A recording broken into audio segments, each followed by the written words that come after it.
Okay, guys.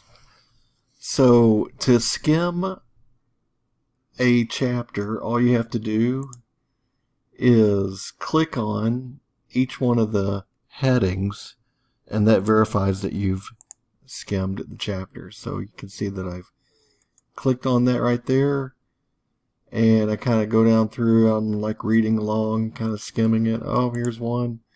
Click on that. That's the background information talking about who wrote it.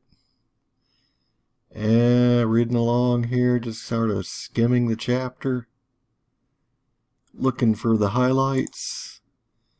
And now if I go back, well, you can see that there's a little progress indicator up here. 33% done already. And you can see here's your score, 33.